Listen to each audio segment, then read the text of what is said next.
2, and I think we're running live. Here we go.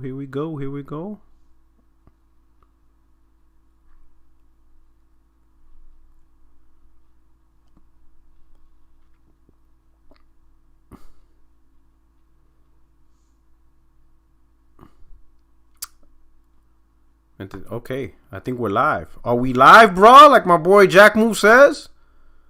What's up, chat? Yo, I think we're live. We are live. Everything is crispy. What's up, everybody? Yo! No, J Gaming, your watch is 3 minutes too fast. What's up? What's going on, everybody? Welcome, my friends, my family, my fellow gamers. This is your only friend in these YouTube streets, Porter Rock 77. And man, what a turn in events, right? Things are just going fast, but let's just get into it because we just gotta get past the chit chat. Let's just get into the topic. But first, gotta get up to the panel. All right, we got the Messiah. What's going on, brother? Hey, thanks for having me. Hurrah. Yeah, back again. Back again on a nice Tuesday. You ready to collect your flowers? I'm here for my flowers. All so right. everybody just get them ready. All right. I like a nice orange and white. That's what I like. All right. Orange and white. Okay. The best lisp on YouTube, Jay Breezy. Yo, what's good, everybody, man? What is good? It's gonna be a good show. Let's get it. Oh, man. Yo, rumors have it that you said, man, screw COD. You're all about that Destiny life. Is that true? I've been hearing that you're done with COD. That you always loved Destiny. Oh, nah, not me at all. I haven't played Destiny in like 5 years, man. And I put about like 4 hours in Destiny 2. So, this is a cool acquisition, but it's not necessary for me. But we'll get into it.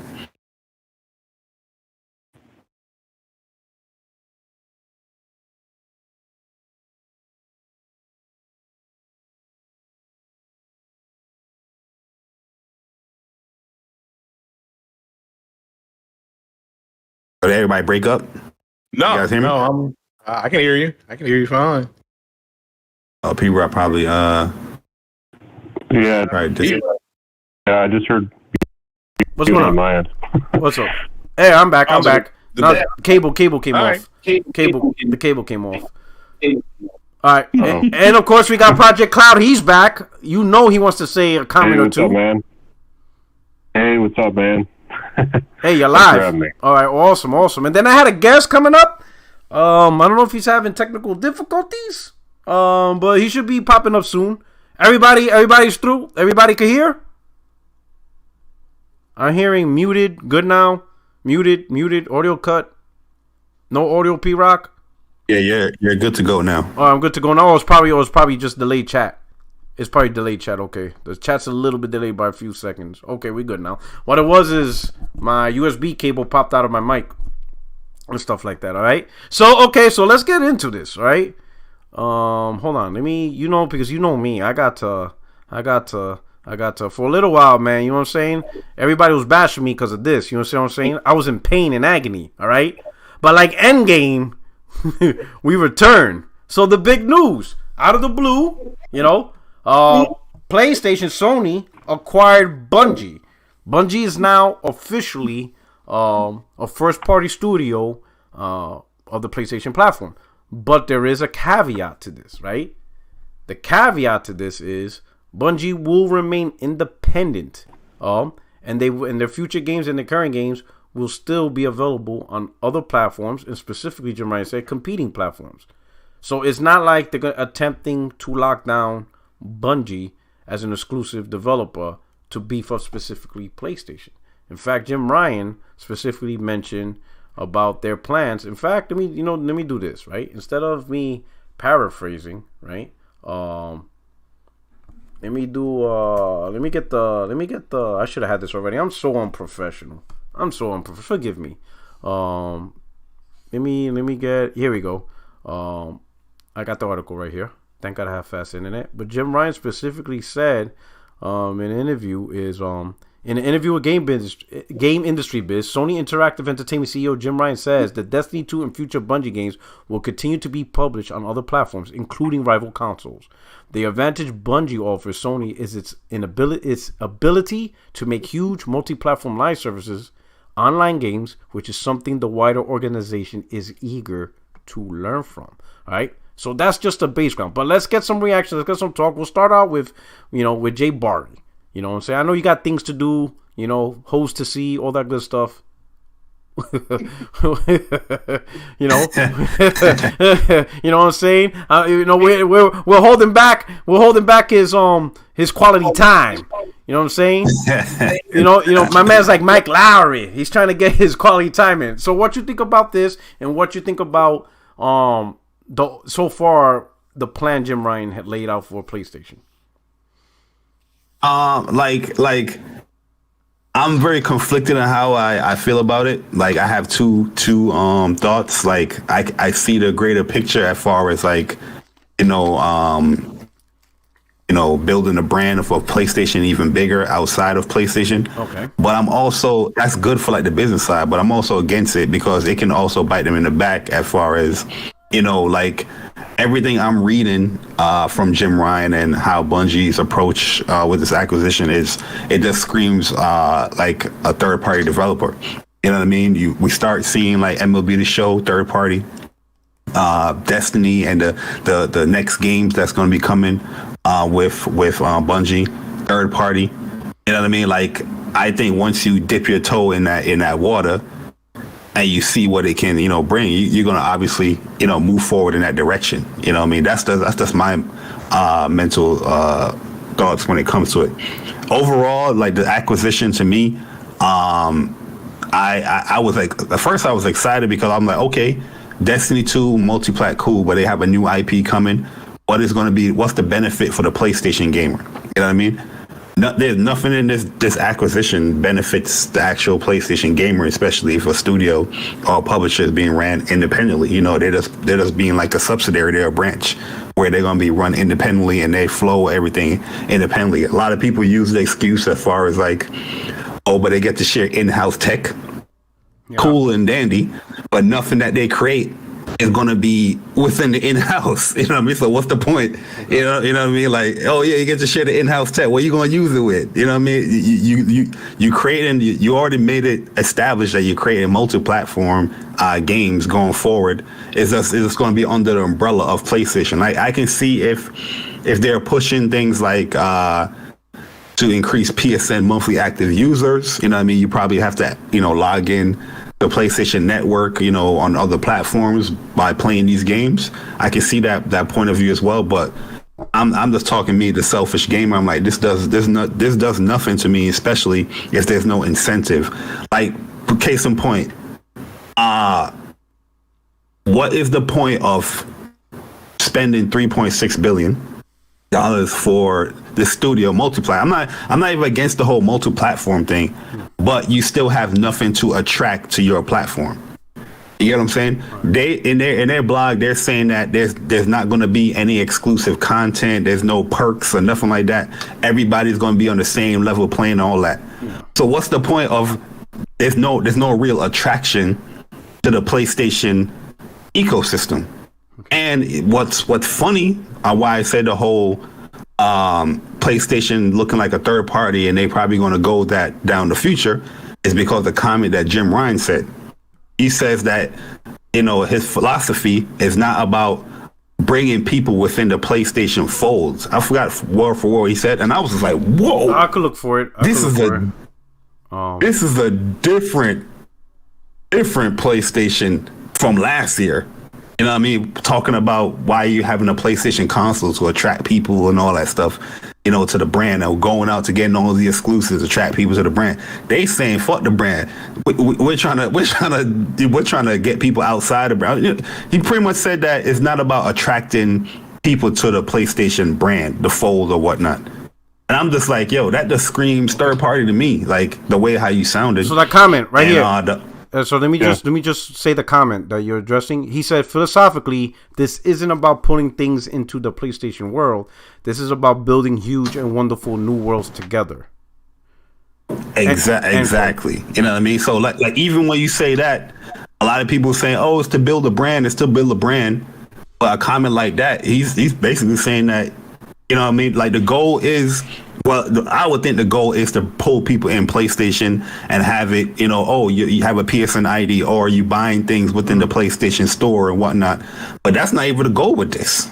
Now, you know what I mean? So for personally, for me as a gamer, I don't really care about this acquisition. I think it's pointless. Okay. But I do see the benefits in it, though. Okay, so let me ask you this, since you brought up two good points. So let's say first point. What if that comment was just specifically talking about Bungie, so that way there's no concern about Bungie being pulled away, Bungie products or future content being pulled away from other platforms? So he's like, since the topic is Bungie Sony acquisition, what if that comment was meant specifically addressing the topic, which is Bungie, right? That's number one. And then number two, that could be the case. Okay, you're right. So that's number one. Number two, and of course, fanboys are going to twist the words. I'm thinking he's talking more about Destiny, because that's the topic. The topic is all about Bungie and not everything from Sony's first-party studio. So I see that coming more Bungie. But number two, what if the $3.6 billion is not purchasing IPs or exclusive IPs from Bungie, but they purchase talent? And Bungie's guidance, with Bungie's success, they can gear the rest of Sony's first-party studios. Because let's be honest, the weakest chink in terms of creating quality content, Sony's over the last 7 years weakest chink, the chink in their armor has been the multiplayer. Mm-hmm. You understand what I'm saying? That's been the weakest thing. But that's been okay because majority of the people have been playing third party, so people kind of forgave Sony, and there was so much third party multiplayer.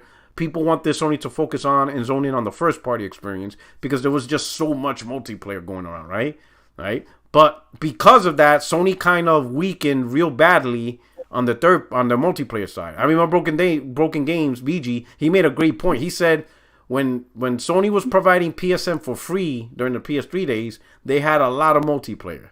But now that they're charging us to play online, they barely give us any multiplayer for the service that they're charging for. And I was like, and it's true, because they kind of throttled back on providing a lot of multiplayer. Now, what if this $3.6 billion isn't about locking down Bungie IPs, right? They're still going to make money because clearly now they own them, so they're going to enjoy all the money from it. But what they're getting is the expertise. So don't look at it as what Microsoft is doing as, hey, let's buy IPs to bolster Game Pass.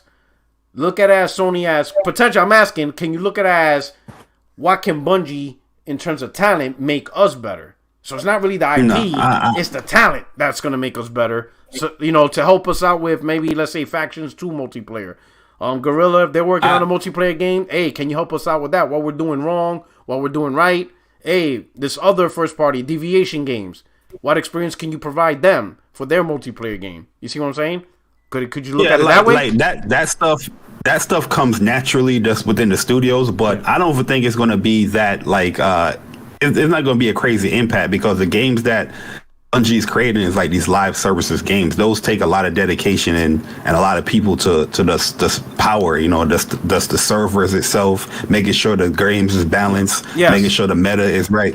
You know what I mean? I feel like they're going to be real busy regardless because it's not like they only putting the games on the PlayStation platform.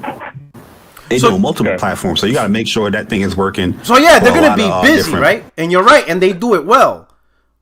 And by doing it well comes with the experience. Like, they know how to do it. Look at the developers Sony currently has. Guerrilla, Naughty Dog. Who there is experienced in managing all that? There's really nobody. Like right now, Bungie is the key leader and the best they got to know how to do the job. Kind of like, hey, this is what you need to do. This is how you do it. You know what I'm saying? So it's not really so much Bungie taking over PlayStation multiplayer, but they have the experience to teach the other guys and be like, hey, this is what you need to work on. Like, hey, come to our studio, see how we work. And then you see like Neil Druckmann, with his little sketch, be like, oh, okay, I got it. So all the multiplayer guys who plan to do multiplayer on Sony's first party, Guerrilla, Naughty Dog, and who knows, maybe Insomniac with Resistance, Remake, who knows, they go to them. They go to Bungie and they be like, all right, oh, we never even thought about that. Oh, I get it. Oh, and this is what I got it. And they take cues and whatever, and then they bring it back to their studios and bolster a weakness they always had. Does that make sense? Yeah, like I think that's something that's going to naturally come, but I'm not going to put like my whole $0.02 in it. Like I get it. It sounds good, but I just feel like, yeah, they're going to help with their expertise and somehow, but I just feel like they're going to be busy manning Bungie, with the games that they're creating, especially that the games are going to be live service type games. I just feel like that's a lot of, you're going to take manpower off of powering these games on multiple platforms to help out this one game on a specific platform. Mm-hmm. Yeah, I can see it happening, but we'll see. We'll definitely see. But that's personally from a gamer standpoint, like this acquisition, like it doesn't really do anything for me, especially like until we see the products, as a PlayStation fan. Yeah, until we see as a PlayStation fan, like what excites you about this acquisition? Nothing. I agree. If the only thing that will really excite you if you care about the business aspect of like PlayStation itself or Sony, but as a gaming aspect, there's nothing that you're going to benefit really like on a content based thing from this acquisition. Yeah, like unless we see according to Bungie, unless we see something. Let's say like for example, if Guerrilla's next multiplayer game, and you like, let's say it comes out in 2 years or whatever, and it's a banger, like kind of out of character for Guerrilla, you're like, holy shit, Guerrilla really knocked it out the park. We'll never know and stuff like that. Craig. You up next? Yeah. You're up next in the batter's box. What do you think?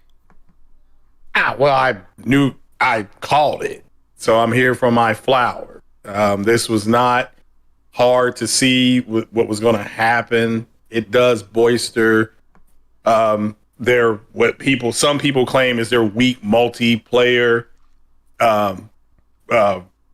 stable.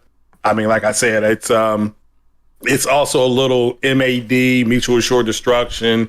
Sony is saying a lot of things because Microsoft, that new FTC commissioner, she don't like, the early reports are that she don't like the Activision deal. So Microsoft's going to have to convince her. Who doesn't like the Activision deal? Who? The FTC. They're really starting to scrutinize that deal. So Sony coming out saying that, and I like the idea that their games are just, whatever they make, just make it, make it for everybody. These numbnut nibbies don't understand. When you acquire a publisher, the publisher is not going to just stop publishing. They're going to keep, if they were to go out and grab Square Enix or Capcom, don't they make games for everybody? They make games for Nintendo. Yeah. They're not going to stop making games for Nintendo if they get them. So it really is what you're seeing, in my opinion, is Sean Layton, who went on Jay Barry's podcast and said it was his idea to start moving games into different directions, things like that. I'm paraphrasing him, but he did say that only on PlayStation would be a thing of the past. And he said that in print. I forgot what magazine it was in or who he talked to. And that's what we're seeing. But again, I really want to caution people, when you step in to buy a publisher, you are going to be publishing to everybody. So it's not like they went out and bought, I still think they're going to go out and get the guys who did Kana, Bridge of Spirits, somebody like that. The people making Star Wars, they may try to get them as well. But ultimately, I like the organic growth. They've been real good partners with Bungie since 2014. They've been working on this deal for 9 months. You don't just roll out a bid on Monday and spend, $3 billion. They went over the cap, and Microsoft went over the cap too with Activision as well. I think Microsoft went close to 9.6 billion over, 9 point over, and I think Sony went 1.4 maybe, give or take, over. But I think it's like they got a utility infielder. It's not bad. I don't play Destiny. I think my character, I always kid with shout out to Ice Queen Gaming. I always tell her, hey, my character on Destiny is like a level 3 or 4. So I just, but it's popular. It was I think it's the right move. They can cultivate different things, and they probably will jump out. I saw people talking about Bungie talking about multimedia things. Don't be shocked if you don't see a Destiny TV show. Great point, because Bungie did also say part of the advantage is Sony's, movie studios and television studios, and how they'll be able to, with this partnership, be able to bring Destiny content to life through either movies or TV. Animation. That's very animation. That's very interesting because it sounds like they have a huge story to tell beyond the game. They probably want to make this. Who in here plays Destiny and knows the story? No, I stopped playing Destiny that because is fruitless. The story got better, but understand. Yeah, so like Destiny 1, it was really hard to get the story. They put the story together as they went. Yeah, bro. but I will say this: I played Destiny a lot, but I had to stop because I was playing it a lot. There was no way I couldn't find a balance between Destiny and other games. After taking King, once I was done with that, I was like, I'm hardly playing anything but this because it was getting grindy. So you have to make a choice. If you're playing Destiny, if you're a hardcore Destiny player, unless you spend 24 hours, 7 days a week just playing games, which I can't. If you're playing a lot of Destiny, you're not playing a lot of games to keep up with Destiny, and it got to that point. So that's why I stopped playing Elder Scrolls Online because I was playing a shit ton of that. Between that and Destiny, I wasn't playing anything else, so I just had to cut them off and be like, because I'm like, holy shit! I was looking at my PSN, I'm like, I'm playing a lot of hours, but I'm not playing a lot of games individually because of those two games. So I was like, yo, I gotta just stop, and I just gotta stop. I just had to cut it off. Hold up, Wait, before we move on, let me get up. Let me pay the bill. So we got Johnson. I'm not saying your first name. You slick, dude. You caught me last week, but you ain't catching me again. You got me last week, Johnson, but not today. Not today. It's like my man. President Bush Jr. said once, "Fool me once, shame on you. Fool me twice. A fool can't get fooled again." All right, a fool can't get fooled again. All right, he said, "Did I mention that Xbox is still trash?" You now did. Shout out to Johnson. Thank you for the super chat. Next one up. Let me get through. Let me scroll through, man, because there's a lot of chat. The chat's popping, so it's blazing. Yeah, I'm here for my flowers. So they need to be giving me my flowers, or I may start. We got my man, the Ruham. He said, "P-Rock and guest was good. Let's get it on." Oh, we most definitely will, Ruham. Thank you for showing up. Long time subscriber. My man always out here, looking out for me. Neo Wise. He said, Neo Wise with the super chat, he said, Phil's favorite game is owned by PlayStation. Ouch. Because he did say Destiny's his favorite game. I did not know that. Okay. Oh, man. Yeah. You know what I'm saying? He doesn't have to be Activision. Somebody sent Phil a PlayStation 5. He still can't find one. And Game O'Malley with the super chat. He says, "What's poppin', Rock? Everything's good, O'Malley, and we're gonna be out here. We're gonna be chilling, and let's get it on. All right. So the next is Project Cloud. Give me your thoughts, and then we go with all day. Let me say this. That's true. Okay, go ahead. Before I go to mute again. All right. It's not necessarily like the multi-plat issue, the multi-plat topic as far as what's going on with Bungie. I don't have an issue with that. My issue is that PlayStation once again is going multi-platform with their games, and obviously with Destiny as well, with the upcoming new IPs that they're making. And there's no incentive for the PlayStation gamer. You have MLB The Show, a franchise an IP that you own. You know what I mean? Yes, it's licensed and all that stuff, but still, your devs is creating it, and there's still no benefit or incentive for the PlayStation gamer to attract people to play your game on PlayStation. You know what I mean? You got Destiny now, 2. You did it when the game wasn't when the company wasn't owned by you. You spend millions of dollars to get incentive content so people can be playing the game on your platform. Now that you acquired the publisher, you don't do it. It's a weird move. Like anybody as a gamer that is a fan of PlayStation, this does nothing for you. That's my issue with this acquisition. So and other things that PlayStation does. I agree. This is a weird move, right? But if, let's say, Sony really wanted the talent to be under their portfolio, right? And they have it. Right? Yeah. The only way they would get it is by just submitting to Bungie's term. Because Bungie gives no fucks. You can't keep them. They telling, how many publishers they left already? They left Microsoft. because they wouldn't allow Microsoft to do what they wanted to do. And then they left Activision because Activision was on some fuck shit. So they will leave you quick. If you don't do things the Bungie way, they're going to be like, I'm out. No, we're not doing it this way. We're gone, right?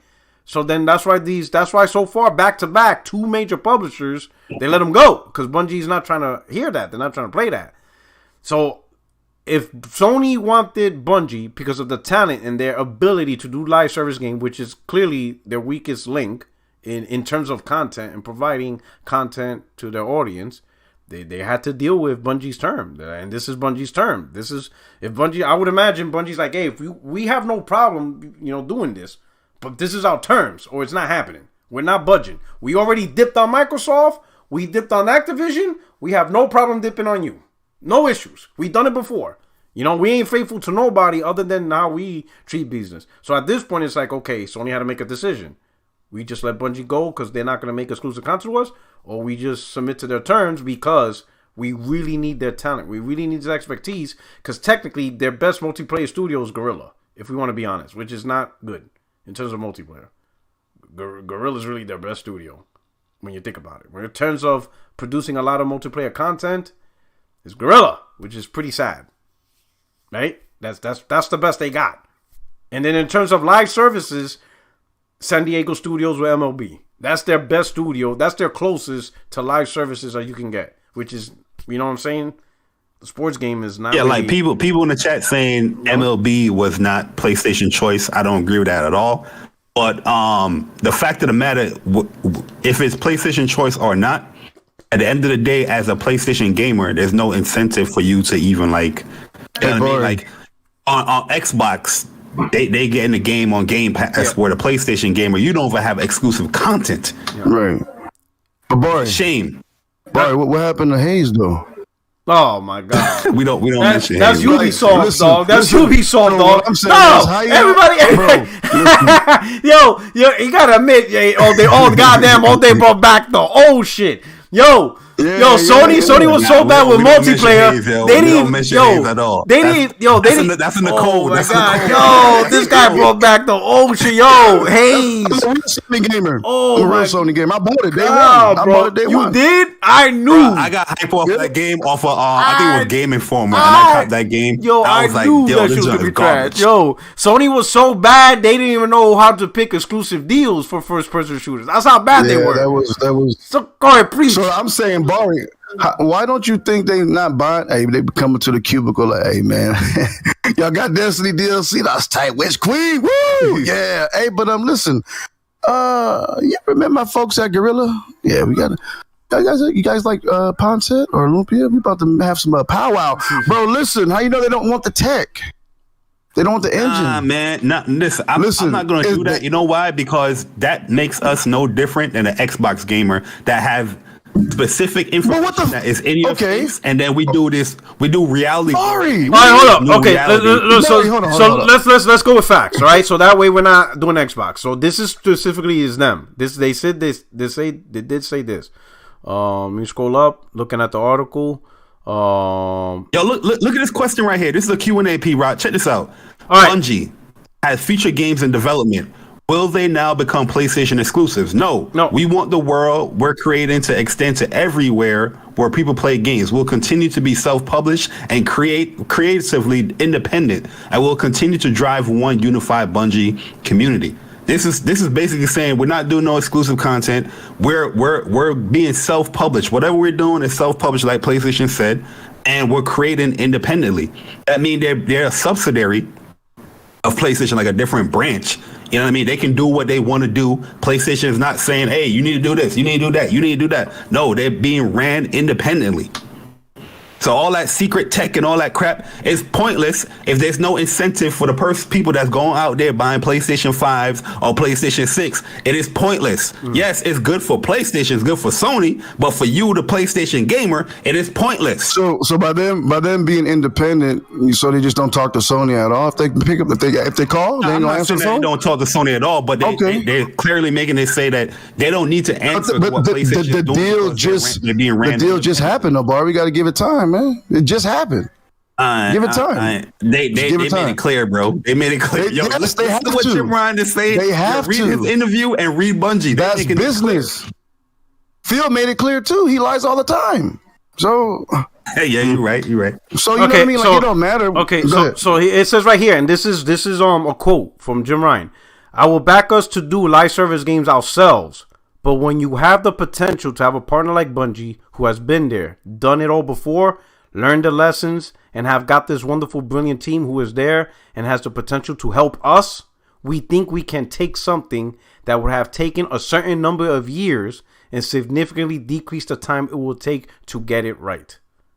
That's Jim Ryan. This dude, I'm telling you, he bought talent. He bought talent. That's what he paid for.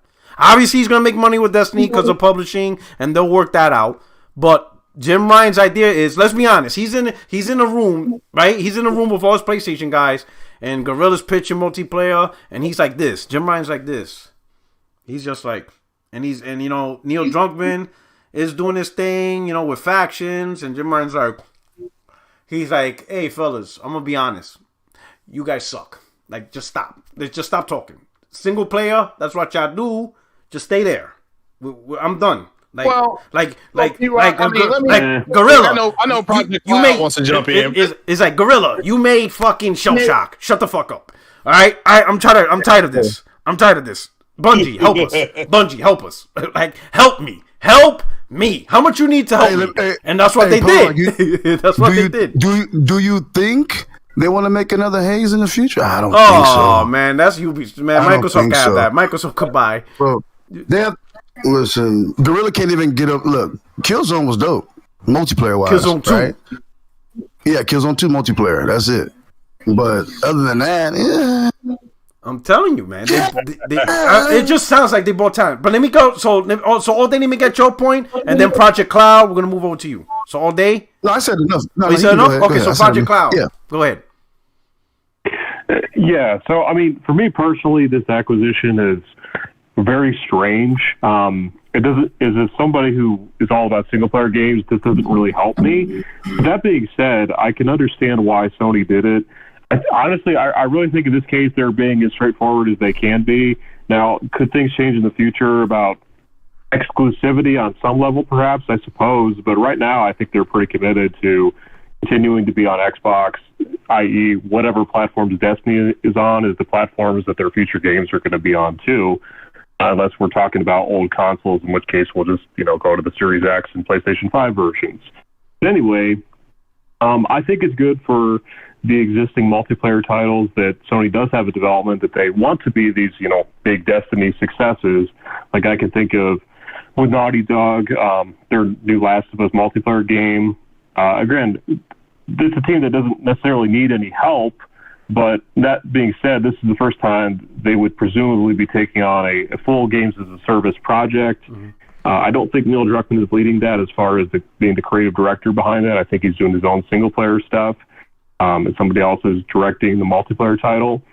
But still, they can definitely learn from Bungie and talk to their creative teams and their management to see how they handle certain things in the development process. So this is a weird acquisition, but, if anything, even though with, still publishing on multiple platforms, and it seems like that will definitely still be the case going forward in the future, at least Sony prevents Microsoft from taking away Destiny from them, or future Bungie games from being on PlayStation.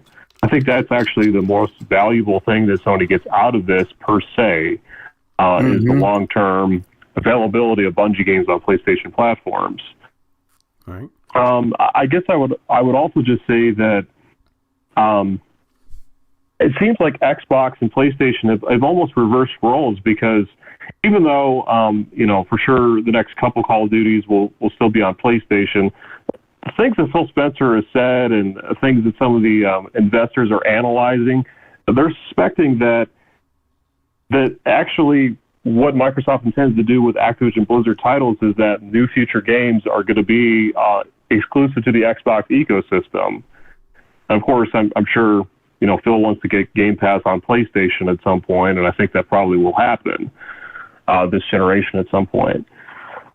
But what I've just seemed to notice is, and I know sort of Craig was talking about this a bit earlier, at least saying sort of the opposite of what I think, but if you look at just Bethesda, I mean, the new titles that are coming from Bethesda, those are actually going to be Xbox exclusives, Starfield, Redfall. Again, this seems like the titles that are currently, like Elder Scrolls Online, obviously those will continue on the current platforms because it makes sense, but it seems like new titles are just going to be Xbox ecosystem exclusive. And I think they sort of have the same goal with Activision at some point, and weirdly enough with Bungie, Sony's like, hey, just be multi-platform. So it's really weird how the exclusive company, PlayStation's all about their exclusives, and I definitely think their single-player titles will continue to be exclusive, but they're just sort of adding a new strategy of multi-platform, and Microsoft is like, no, we just want things in our ecosystem. Now, let's look. I mean, again, go ahead, Craig. Well, I was going to finish my statement about the animation. Yeah. There could be a Bungie cartoon, a Bungie cartoon, a Destiny cartoon coming. People got to remember, Into the Spider-Verse won an Oscar for animation. So if you want to expand, Microsoft is expanding. There's a Halo TV show coming out in a couple of weeks, or a few weeks, I should say. So, but yeah, overall, I agree with All Day. I'm just waiting to kind of see what they're going to do with it, just because they're saying things are going to be multi-plat. I would say that too when the Federal Trade Commission is knocking on your door. I think that's the right thing to say. I think some of the titles they come out with will be multi-plat. I think some of the newer stuff, more than likely, even stuff that I mean, even the DLC that comes out for Destiny, that the maps and stuff like that will be exclusive. That may be exclusive for years before. I mean, and shout out to BG. I remember a couple of years ago on the podcast that he does, he was saying that there was DLC for Destiny that Xbox never got. Yeah, they never got it. They got but that's like weapons and stuff. Yeah, and weapons and stuff like that. So again, it's not that it's that's what's going to more than likely happen. But I agree. Let's let the deal kind of flesh itself out. I said last year, I said there's a certain group of people that with Ryan and what Hertz are doing, because there's nothing else. Okay, Microsoft came out in a publication saying that they were getting outsold 7-1, 8-1 at one point. They're projected to be, by independent analysis, to outsell Xbox 2-1, and that's on the low end. It's going to be higher than that. I think everybody knows that. So there's really nowhere else to take it. MLB The Show, in my opinion, is Sony doesn't own MLB. They're just part of they're a partner. So what do they own though? So I'm sorry. The only thing Sony owns is like the publishing license. No. Sony. No. So what's because I understand what J Bar is asking. What they actually own is like the character models and stuff like that, but majority of it will be useless without the license. Like they own the IP. They own the show. They own the show, but not the MLB. Yeah. Exactly. They own the show. It's no different than Spider-Man. PlayStation IP is Marvel Spider-Man, but Spider-Man is a Marvel character. No different than Gran Turismo. Gran Turismo is a PlayStation IP owned, but they don't own Nissan. They don't own Honda. Exactly. And if you don't get the license, then you can't like if they lose the Nissan license, then they can't have a Nissan car in the game. They have to make up some generic car. That's why they don't want their cars to get damaged. They're like, well, you can have the license. We love to look at the cars, but don't tear the cars up. Yeah. Now that may change. I mean, maybe that changes, but ultimately, yeah. I mean, again, Microsoft has a separate deal with MLB to publish to go through a third publisher to publish. Yeah, that's Sony why. Because publishing. if you notice, MLB on Xbox. Now Sony publishes the not published. PlayStation. They publish the publish, PlayStation, but they don't publish on But Xbox. publishing They don't means publish nothing it. because like Minecraft on PlayStation is published by PlayStation. It's still a Microsoft owned game. You know what I mean, that's what I'm talking about, the ownership of the game. Publishing means that they're just paying to have this game on their platform. That's all it is. But at the end of the day, who owns the game? That's what I'm talking about. Ownership. Sony owns the game, but they don't own the license. And without the license, then the game is useless. And they don't like The game is garbage. Like, what the fuck you gonna do? Just call the teams by the city, New York versus San Francisco, but you can't use none of the players. You won't even be able to use the pinstripe. Like, you can't use nothing. It would just be bland. It would be like baseball games back in the days. Remember Baseball All-Stars on Nintendo? You know, the first John Madden. Or the college games. Or Double Dribble. Or Double Dribble. They didn't have real teams. It was just all gameplay without let me do the super chat. So Dova, he said PlayStation needs to buy Square equals game over. So that's a good segue, right? So let me just lead on into two things. So right now it says Destiny 2, our shared vision. Number one community, multi-platform. Destiny 2 will stay on all current platforms and expand to new platforms. That's interesting. Because where else they're going to put Destiny 2? Like mobile? Like that's a good... Like what new platforms are they talking about? That's interesting, right? Like Stadia...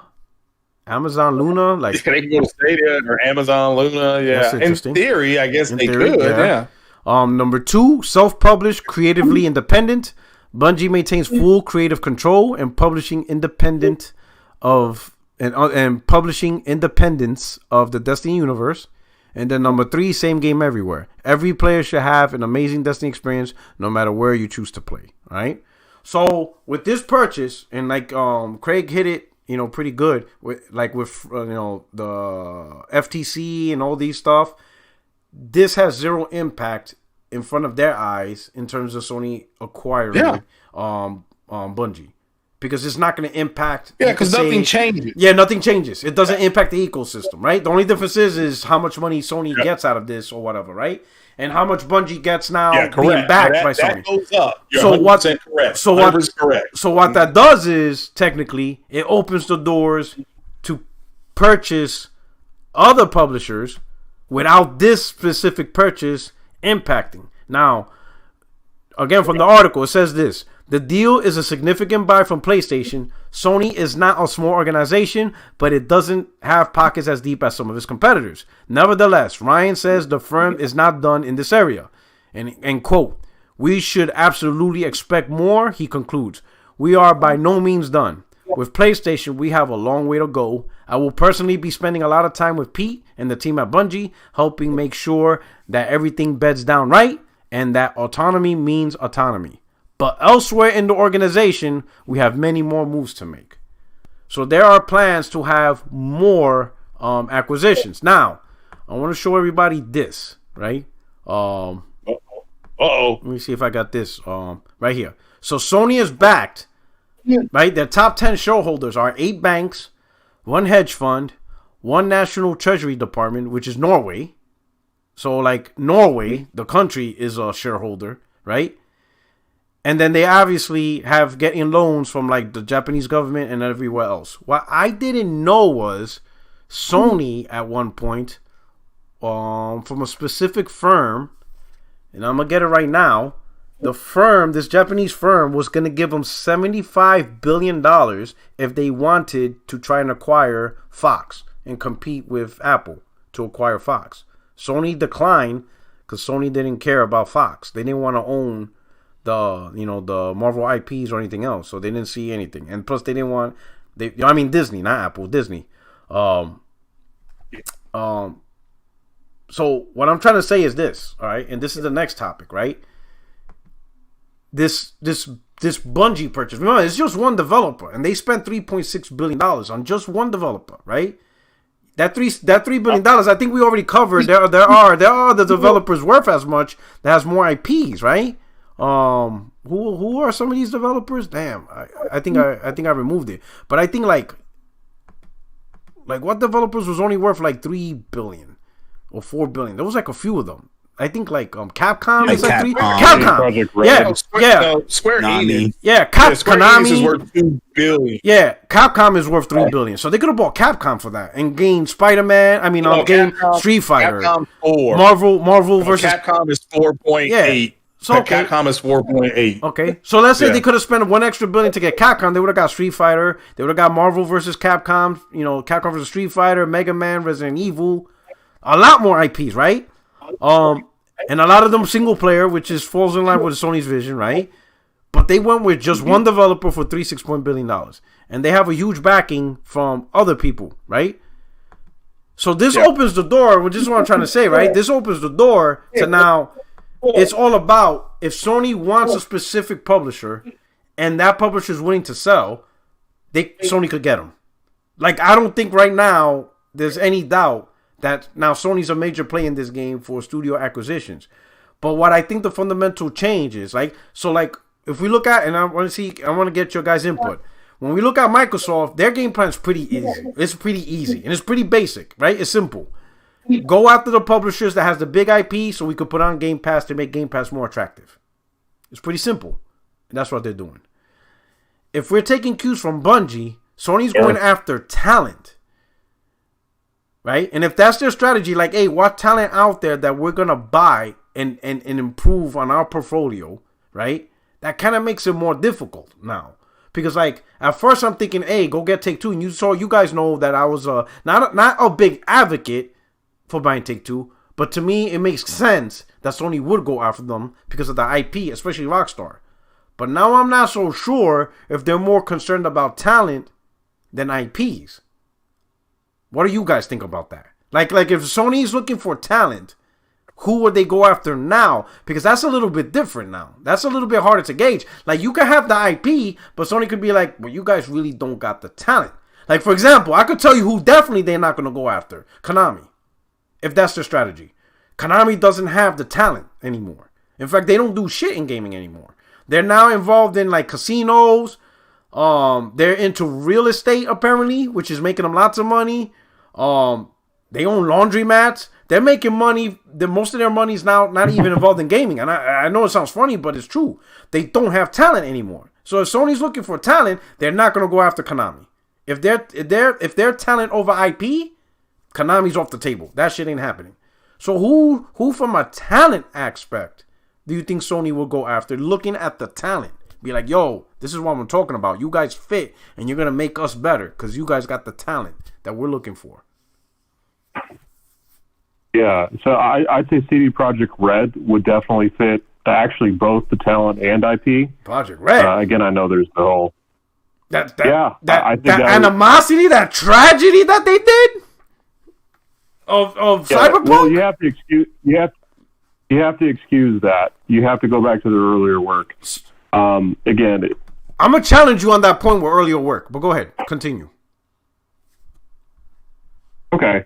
Well, I think just the fact that Cyberpunk, has put them down a bit, it actually makes a great opportunity for Sony to go get them. And obviously, with it being very much a single player focused studio, granted they do have, their the GOG store, and they have Gwent and maybe something else, but obviously what they're known for is The Witcher and Cyberpunk, and they have a massive studio around like 400 plus employees or something like that. So that's a huge one that could very well be grabbed, and I would suggest that somebody get them because they're hurting a little bit.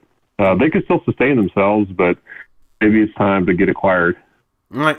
So let me say this. So it's funny you bring up The Witcher, right? So I'm going to talk specifically Witcher 3 because that's the game I've been recently playing. In fact, that's what I've been playing over the holidays and stuff. I bought The Witcher when it first came out, but like I said, because Witcher 3 came out, it was around the same time as Elder Scrolls Online. In fact, it came out 2 weeks after Elder Scrolls Online, and I was heavy into Elder Scrolls Online. I was playing that game months and months and months, so I ignored The Witcher. And then at that point, game after game kept coming out. I kept putting Witcher 3 at the back burner. Ultimately, the complete edition was for $20. So I'm thinking, you know what? That's actually cheaper than buying the expansion pack. So I bought the complete edition, but still didn't get to play it. until maybe 2 months ago, whatever. So I started like in November. So I had the complete edition, right? And the complete edition came out a while ago with all the latest updates, right? And if y'all guys don't believe me, look at my PSN. I already beat the main story. I beat, Heart of Stone. And I beat, but I got the bad ending to Blood and Wine. I'm going to reload the save so I could work towards a good ending. So I put a lot of hours into this game. A lot of hours, right? Tons of hours. And my experience with this game... Get the bad ending to Blood and Wine? No, because, there's a specific thing... I purposely did it. I purposely got the bad ending. But there's a specific thing that if you don't get it, then the girl dies. And that's pretty much the bad ending. It leads towards the bad ending. You have to do something specific. Oh, okay. The specific, wow. Okay. If you don't know the specific things that you can really fuck up the game with. Like, for example, I fucked up the trophy, which I don't really care much about trophies, but it's kind of still pissed me off, where you assemble your team in a battle of Kaer Morgan, but one of the witches, I killed her because she was going to do some fucked up shit. I didn't know killing her was going to ruin that trophy achievement. It's just what it is, right? Anyway, long story short. Well, now, what do you mean you don't care about trophies? It does, yeah, but it was a simple trophy to get, right? By making one choice, I would have gotten... Wait a minute, you say you don't care. But are you sure you don't care about trophies then? But listen, I'm saying one simple choice, I would have gotten that trophy if I would have just answered the question a different way, There's those little things. Like, I don't care about getting a platinum. Anyway, we're getting off track, Craig. In my experience, the point I'm trying to say this, damn, it's been like 5 minutes. The point I'm trying to say this is the complete edition. All the updates of the game. The game crashed on me like 40 times. And I'm playing on the PS5. The game I would just put a potion in my pocket. Bloop. Something went wrong, screenshots and report.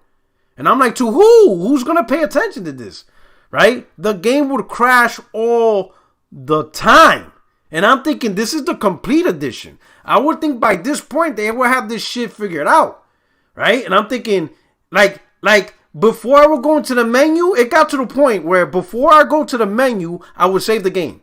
Because I don't know if the game's going to crash and then everything I accomplish, would fuck up. I even put save every 5 minutes. I changed it to half hour to nah, fuck this. Save every 5 minutes. Because that shit was crashing all the time. And I'm like, yo. And in my mind, thinking, hold up. If I would have played this game before Cyberpunk, I would have known Cyberpunk would come out fucked up. Just for my... Now, maybe if you play this... Project. I would imagine you play this on PC. I would imagine, right? Witcher 3? If I were to play against... Because you told me you were a PC gamer.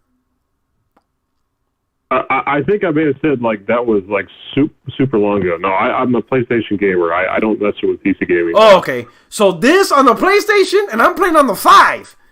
And this is the complete edition. All patches should have been rectified. Yeah. And I'm like, I moved a potion. Bloop, you get this blue screen, save a screenshot, and send it in. I'm like, yo, this is crazy.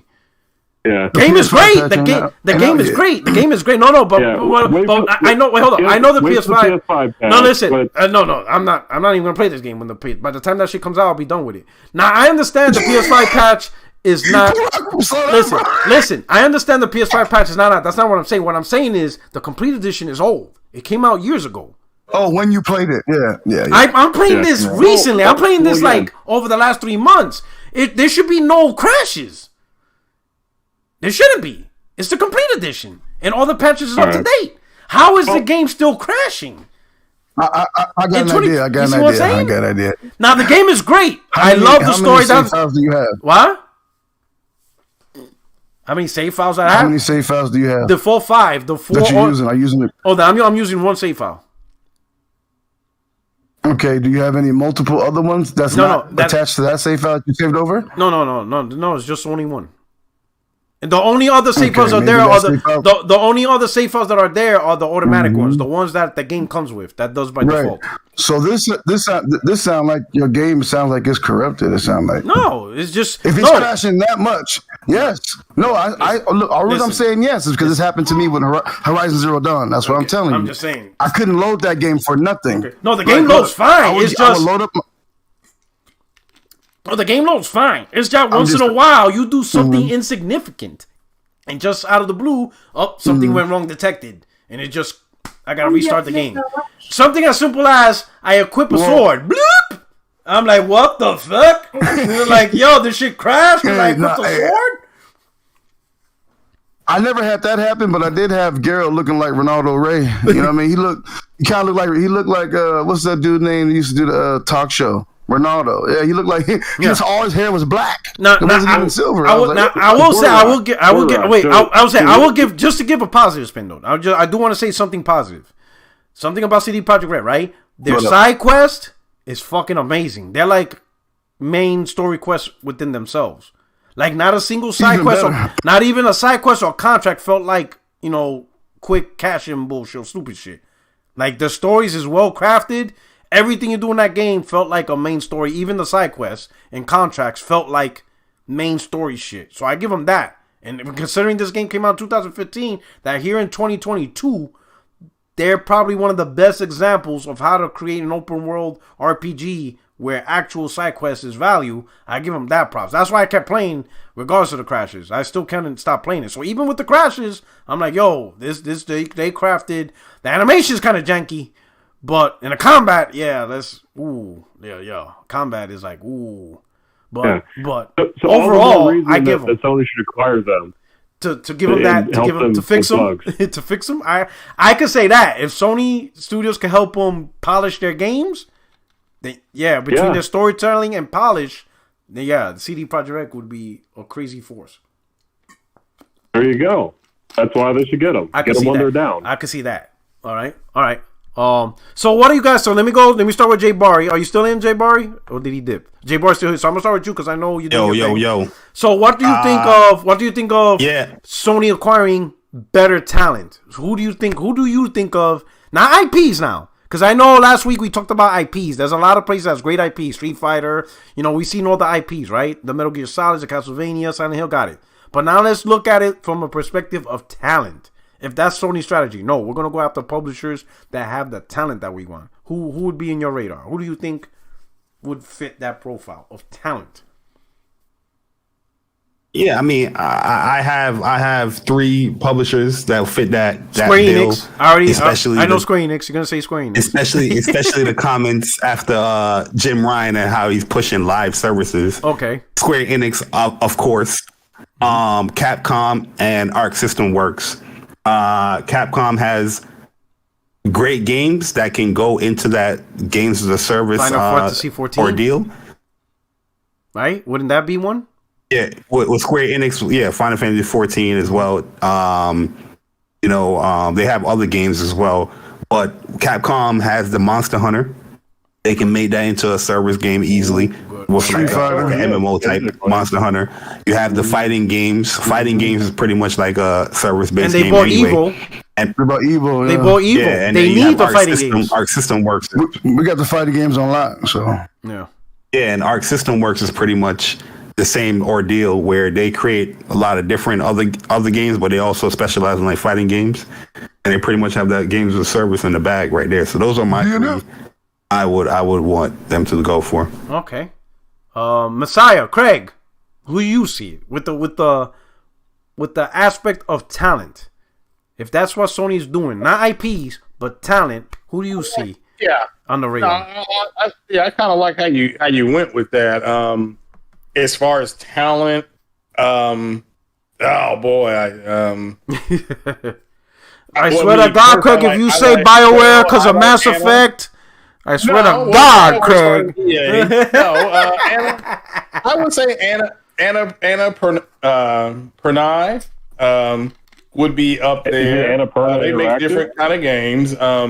It's talented. I mean, it takes. I like David Cage's studio, Quantic Dream. They already got a board, though. I think they already got. Yeah. I think they already. Yeah, I know. They're independent, but funded by Nexon. Oh, okay. So they just got it. Okay, they're still independent, but funded. Okay. Yeah, so Sony discarded them because of allegations. So they're on their own. Okay. But they got cleared. They got cleared of that. I'm gonna keep it real simple. Partially cleared. Yeah, they were cleared. But and then to me, it's a tie between Square and Capcom. I'm just going to reiterate to all the numbnuts out there: if they were to purchase these studios that are publishers they would be third party. They're not going to pull this. Oh, we're going to just not put the games out there. Resident Evil. If they were to buy Capcom, that's your Resident Evil games, like J Bar was talking about, Monster Hunter. Those games will stay where they are. Let me ask you this though, but even the future iteration ones. Well, the future ones, I guess that's where we're at as far as we don't know. Okay. You're talking about the games already released. You're talking about the games that are already available. You're just talking about talent. Yeah.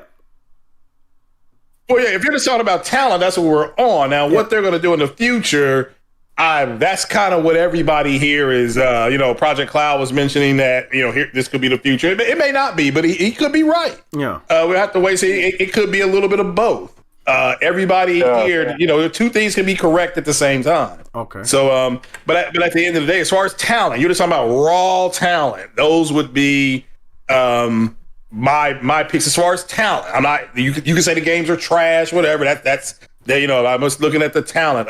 Again, the David Cage, that team, they also did Heavy Rain. You talk about a story with impact that drew you in.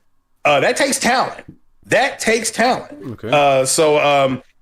Yeah, but just those three, and it's subjective. I've always thought I can't wait for the new Star Wars game, bro. Yeah. What now? The new Star Wars game, that's going to be incredible. Yeah, I know they're having issues. They're up front saying we're having issues with this engine, but it's because they're being ambitious. They're trying something different. So let's it's to me, it's going to be either or. It's either going to, because us Star Wars fans, it's either going to be good or bad. There is no gray. Like you start out Knights of the Old Republic, you made no decisions, your future is gray. Nah, it's either going to be good or bad. So, but yeah, this as far as raw talent, that's what I would go with. But it's different strokes for different folks. It's cool. Okay. All right. All day. Yeah, that's one to look out for sure. Okay, so with the fundamental concept of talent, not IPs, but talent, who do you think Sony might be eyeing if their parameter is more about talent?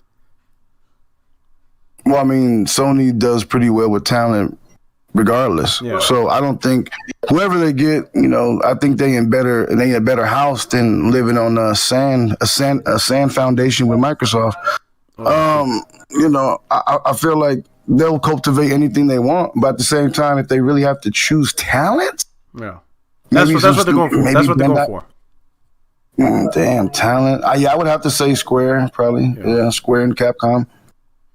But Take-Two. I mean, look, everybody says Take-Two. I say Take-Two too, just for the namesake, right? But if we really look at it, Take-Two is not what Take-Two once was. No. I mean, we get a game once a century, so. Yeah. But GTA is a huge live service game. Like this motherfucker lasted since the PlayStation 3. Yo, it's like bigger than ever now. But that's it though. Like you're not. That's all you need. I mean, if you're going for live service, Yeah, if you're going for live service, and I think GTA is a big, which I hate, big. That's a big game, but at the same time, I play devil's advocate. What if this deal don't go through in Microsoft and Sony start buying up all these publishers and be the bad guy? Who? What happened? Can you imagine that? What? Can you imagine that? If what? If the Microsoft, the government say, nah, we don't want this fucking deal. It's too much. Y'all being too greedy. We don't want y'all to do that. And Sony goes out there on a whim and starts buying all these studios, right? And all these publishers and all this shit. All these smaller ones. Or smaller ones. And then everybody going to be looking at them with the side eye, like, what the fuck? Hey, what y'all doing? Y'all just did that because we did that? Oh, man. All right, I see what so, but like I said, if you know history, Sony always copies a loser and capitalizes off of it, right? So, I see them taking a few studios and taking a few IPs that maybe has been dormant for a while. We heard that rumblings about Killer Instinct getting developed by Bandai Namco, something like that. So for Xbox? Yeah, for Xbox. So I mean, I don't know, man. They if they send in other IPs, other places to get done, I don't know. The game might be changing for man. This might be crazy. You don't know what we're looking at now. Stuff is different, man. Shit is really different. Hey, hit the like button.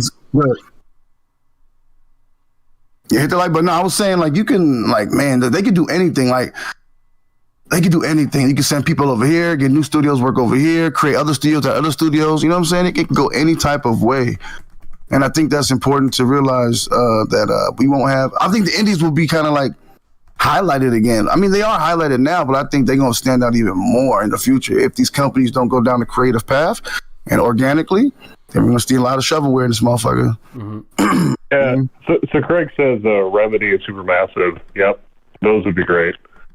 Yeah, no, that would be great. Supermassive. Didn't they get bought already? Supermassive didn't get bought? No, I don't think Remedy so. or Supermassive is in the Hey, somebody in chat said System Artworks, Artworks, that'd be dope. They should get them for sure. Well, okay, so it says Nordisk Games acquires 30% stake in Supermassive. Mm-hmm. So I knew it was something with Supermassive. So they didn't get acquired, but this major publisher... Yeah, they would... 30%. They would have to buy that out, so they would have to overpay. Yeah, because that 30%, those people are gonna want and either in on the new studio that you're forming and take a lower price and say, we're gonna build something else so long term this is better. But if you're just gonna flat buy us out at our 30% stake, we want this amount. So, but you're just talking about talent, you know. We're not, so that's different. But that's why I threw Remedy and shout out to Project Cloud for saying that. Yeah, Remedy and Supermassive, just as far as talent, okay? Remedy has their own engine for the games that they make. Remedy, I think it's called Remedy could be interesting. Yeah. And they make single-player games. I ain't gonna lie, Control was pretty good. I've been around. Control restored my faith in them because I didn't like Alan Wake. Well, if y'all knew me long. Hey, Quantum Break is trash. And Quantum Break was like, whoa. Yeah. You know what I'm saying? The story, though. You're playing Quantum Break my fucking skull open. That game sucks. You know what I'm saying? Like, they were rough. Control should have been what Quantum Break was. That should have been, it seems like Quantum Break was the stepping stone to get it right with Control. Absolutely. That's what it felt like. Quantum Break was about time travel and sci-fi. So I'm already there, so I'm already going to enjoy. Well, that's your bag. How many? That's my bag. For the chat and for the panel, we got to ask you, Craig. How many times have you beat Mass Effect Legendary Edition? Oh my God, the Legendary Edition. Yeah, how many times have you beat that motherfucker, man? I've beat it twice. Jeez. You talking about the Legendary Edition? Yeah, man. All 3 games? Yeah. All 3 games twice? Yeah. I'm on an Insanity playthrough right now. Oh my so, God! You are and crazy, you're gonna do it again, man. bro. That game sucks so bad. No, I'm just kidding. No, Mass Effect 3 I love. I know the first 3 I love. Andromeda was garbage, bro. Andromeda. All right, so let's trash. Yeah. All right, so I think we can end off with the acquisition conversation with, hey, Sony's in the game. Just in my opinion, and you guys giving your last comments on this. Me personally, I'm not sure what they get. Like, Microsoft is easy. Again, Microsoft is real simple. They're going to go after publishers that has the best IPs to put it on Game Pass day one. Instead of trying to make deals, fuck it. They're just going to buy the publisher and boom, Game Pass on day one. Hey, look at this big IP you guys are used to. Now it's on the Xbox and you can play day one on Game Pass. All right, that's real easy and I don't think anybody's confused with that. But PlayStation, no. Because has anybody figured it out or is it more confusing now than ever? So all day. What? More confusing now than ever. What Sony's trying to do, like what moves they make, or do you think you gotta figure them out? I think they're just copying what everybody else does. Where the industry's moving, they're gonna move with it, and hopefully they put their best foot forward doing so. Right. So I think that's really it. But I mean, it sucks, man, because I mean it's gonna become like everybody's gonna own everything. So creativity might be far in between. So that's what I'm scared of. That's gonna suck, right? Craig, what do you think? You think you got Sony figured out, or are they more now? Yeah. Are they like? Is it confusing? Like what are you guys doing? What are you guys about? Sony told us exactly what they were going to be doing. And I said this on my podcast that there were going to be a bunch of fanboys that were going to be butthurt. I said this over a year ago. So, and that's what you're starting to see. You're seeing people. You're seeing that play itself out. I mean, there's no reason to name call. You all are smart. You have people. For the people. Sean Layton said only on PlayStation was going to pretty much be a thing of the past. He put that in print. And what happened was there's a group of people who said, oh, okay, yeah, that's fine. There's really no more planets to conquer for Sony, And then there was a group who said, no, it has to stay a certain way. That group of people is they're having to find themselves again. Like I said, console war is over. Sony won that. So now it's just they're going to do what they're doing now. All you idiots saying to go by Square and Capcom, just understand if they buy them, and I said if, those studios are not going to stop producing multi-plat games, for everybody, because that's what they've been doing for years. Before a lot of you all were born, we were going to arcades putting quarters in. You all weren't born yet. Hold on, hey Craig, to go against your point too, like to go with it, think about it. Nintendo went with mobile, right? Yeah. Sony's doing with Microsoft. They all want their games in somebody's house or somebody, you know what I'm saying? They all want their nose somewhere so they can, just pile money on top. You know what I'm saying? Yeah, like I said, I can't bring, what's the saying? You bring the mountain, you can't bring the mountain to Muhammad or somebody, you bring it to them. So it is what it is. And like I said, there's people who are they're just going to be upset, and they're not going to like it. And the same people now are, again, if PlayStation's going in the wrong direction, then why are they projected to be making more money with their GSN, games as a service, that's games and services, than ever? That means they're making the right decision. So you ain't got to like it. What do they used to say about the NWO? Whether you like it or whether you don't like it is the best thing going today. So, people for life. Yeah, for life. This is it. This is what they're doing. I would like to see them by the same publishers, but I also understand they're not going to. I would love to wake up tomorrow and they buy Capcom, but this because they buy Capcom doesn't mean that Monster Hunter won't be available on PC or Xbox and or Mega Man. Don't they make Mega Man? And that's on Nintendo. You think they're going to pull that? Are you out of your effing minds? You got to get past the what Sony used to do worked. Their wall worked, bringing people in with their exclusives. And like Project Cloud said, their games are still going to be exclusive. So the single-player big titles, yeah. Yeah, even God of War. The God of War game that was 4 years old, so selling on Steam for over $60, has sold over 1 million copies. 4 years old. So I agree here with Porter Rock talking about the talent. That's what the whole Bungie thing I think was about. I think Bungie's looking at it like we can maybe get a TV show, animated series with Sony's animation. It won an Oscar, for Into the Spider-Verse. There's a whole lot more going on. You have a Halo TV show coming up. So whether you like it or not, that preview did get a lot of people like hyped. They were like, yeah, this actually may work. It's an NFL game, NFL commercial.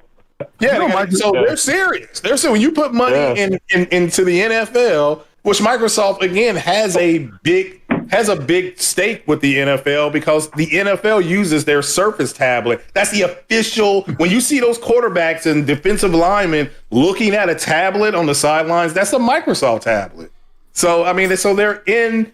It's crazy. That's why MLB the Show. Sony is crazy not to be in business with the MLB, which makes $1 gazillion worldwide. Baseball is played in Cuba, in the Philippines, in Japan. It's played all over the world. Why not have a foot in that? Well, not just that. Like if they lost the license, then you have a studio that's pretty much useless. San Diego studio. Hey, did Final Fantasy VII go to Xbox yet? No. I'm sorry? No. Yeah, see, they stalling. They're stalling for a reason. Yeah. They're stalling. They did like there's rumors talking about, like no game is gonna go to Xbox. And I'm thinking, man, that shit is weird. I mean, I know Xbox is not the home, for Square Enix. There's always been a low community. I mean, there's people who play it, but it's not big. Before, Yeah, but they still put him, right?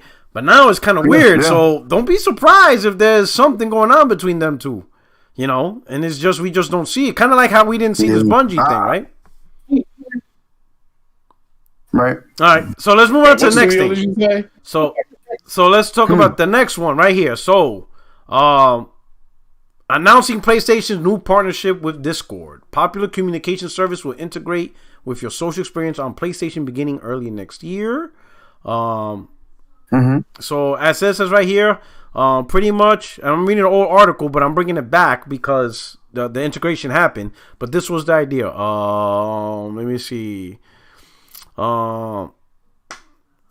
Together, our teams are already hard at work at connecting Discord for social and gaming experience on PlayStation Network. Our goal is to bring the Discord and PlayStation experiences closer together on a console and mobile starting early next year, which has now just happened, allowing friends, groups, and communities to hang out, have fun, and communicate more easily while playing games together. To bring these experiences to life for our players, Sony Interactive Entertainment has made a minority investment as part of Discord's Series H round. From our very first conversation with co-founders Jason Citron and Stan Vishnevsky, I was inspired by their lifelong love for gaming and our team's shared passion to help bring friends and communities together in new ways. Empowering players to create communities and enjoy shared gaming experiences is at the heart of what we do, so we are beyond excited to start this journey with one of our world's most popular communication services. So now, would you say this partnership, and now is being, you can link your account now, they actually have instructions on how you can do it, would you say this communication is a gateway to connecting to different devices easily? Because PlayStation's proprietary specific chat, PSN chat, is really only for PlayStation community.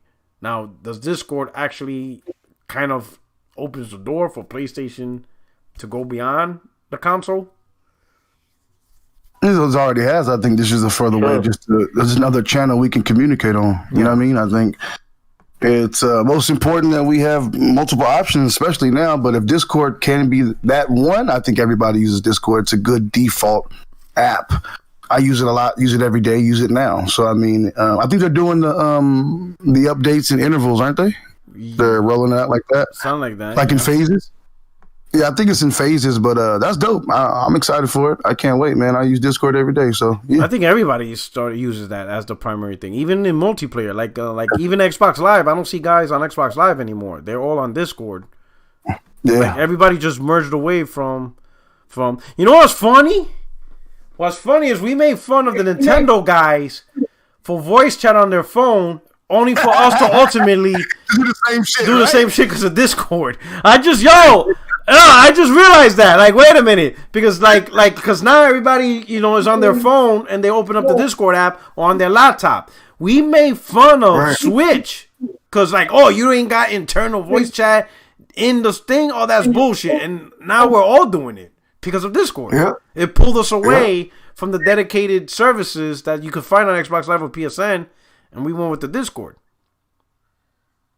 Yep. Okay, so so what things you would like to see with this PlayStation integration with Discord that you personally would be cool with, like on the dashboard or whatever? Would you like to see the icon on the dashboard, like on the PSN dashboard? Absolutely.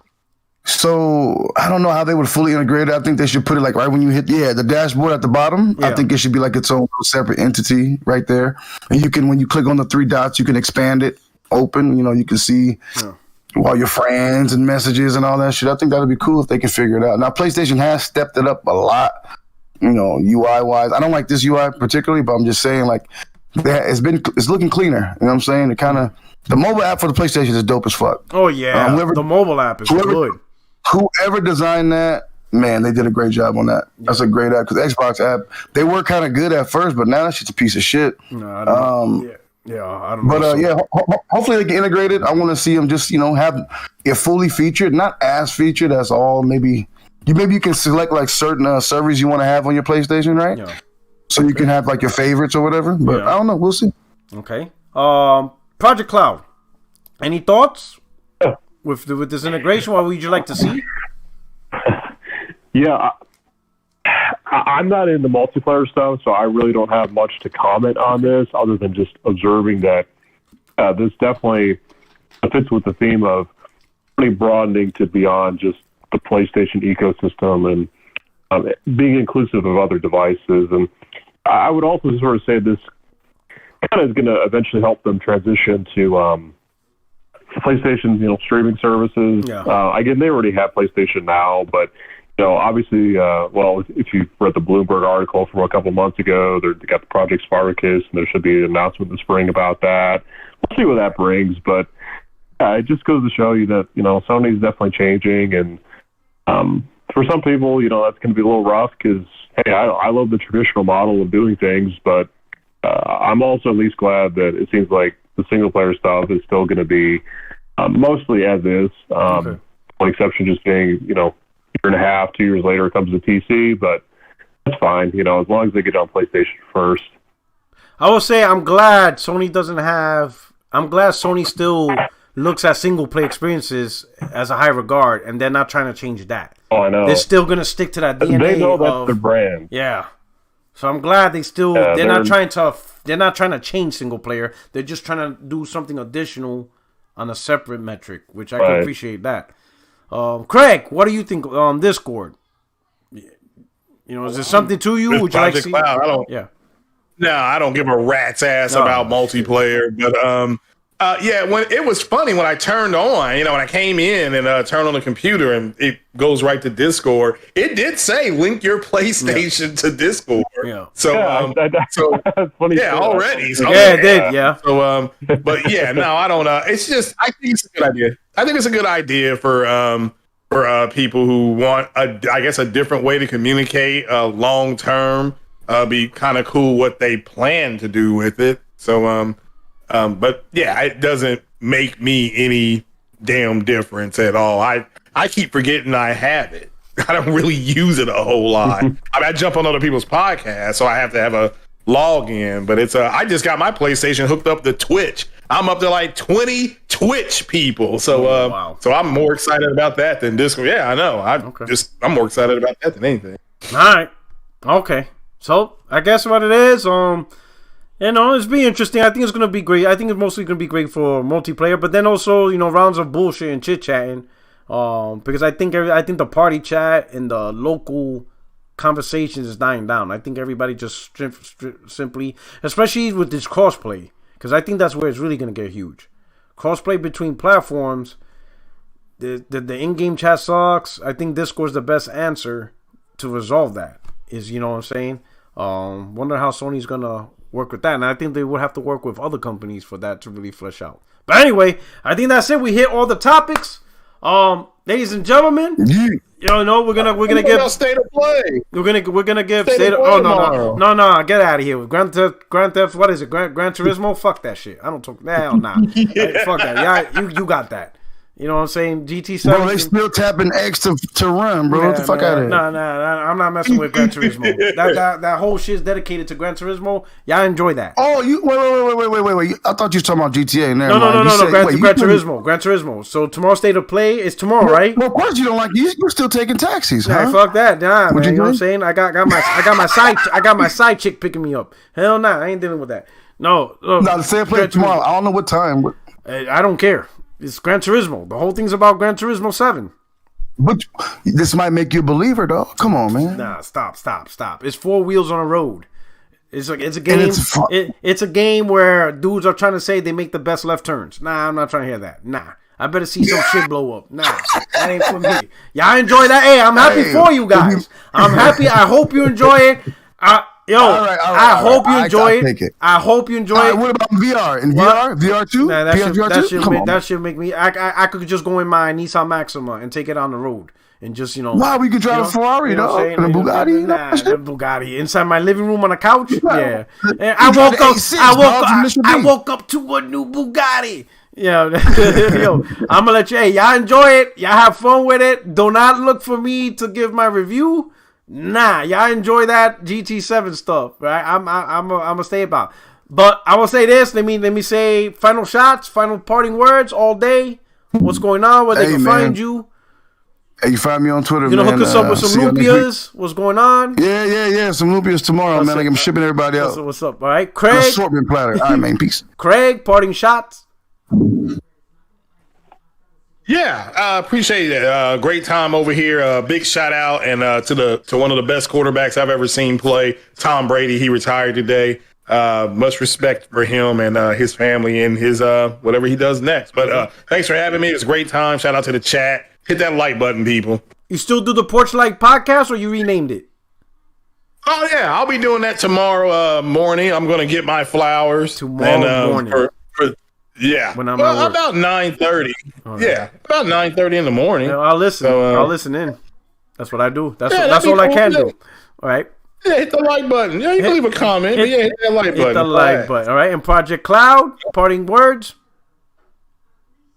Yeah, it's just crazy times. Like to think that we've had, 3 huge acquisitions in just the month of January alone, or at least announced acquisitions. Take-Two and Zynga, Microsoft and Activision Blizzard, now PlayStation and Bungie. And and according to Jeff Keighley, there's going to be some other big acquisitions announced here. And of course, he has like all the connections in the industry anyway. So, 2022, this is just an unprecedented year so far. Yeah, crazy. I mean, hey, we'll see how it goes. Anyway, I hope you guys enjoyed the podcast. Grand opening, grand closing. Your only friend these YouTube streets. On your way out, hit the like button, and I'll check you out soon. All right, you guys take care. Good night. Peace.